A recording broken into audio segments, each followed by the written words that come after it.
Welcome to the Chase Challenge, week 12. Last week, Moses gave his final words to the people of Israel.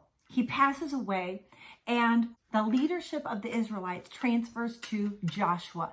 Joshua is one of only two survivors of the 40 years of wandering in the wilderness. So keep in mind that Joshua and his friend Caleb are the only two people who had seen what God had done in Egypt with all of the plagues and all of his power. They're the only ones who saw the parting of the Red Sea to lead them out of their slavery. And only Joshua and Caleb had witnessed that. Everybody else, all of the Israelites, that whole generation had passed away who had experienced that power and those miracles. And now God is about ready to show his mighty and miraculous power yet again. A brand new generation of Israelites will experience the parting of waters to enter the promised land, just as God had done for Moses at the Red Sea 40 years prior.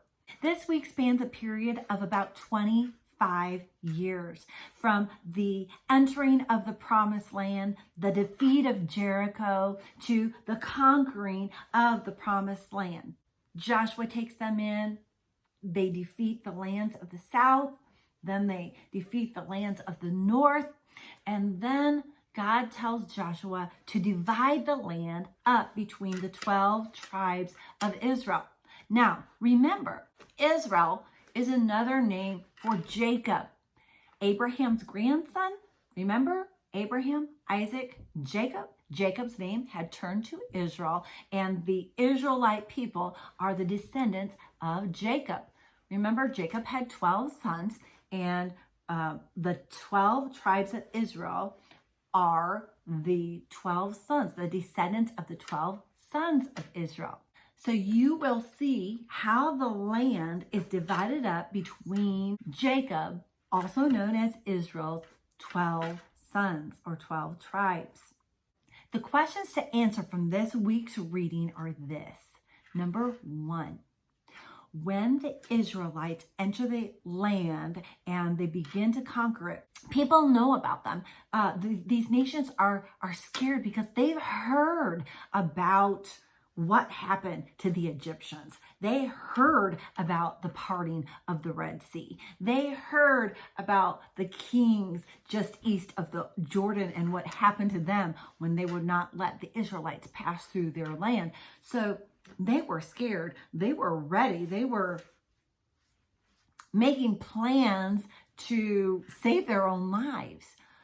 Well, one of those people groups called the Gibeonites approach the Israelites and they deceive them. What led them to make a treaty with the Gibeonites? In this week's reading, it specifically tells us what they did not do, which led to the Israelites being deceived by the Gibeonites.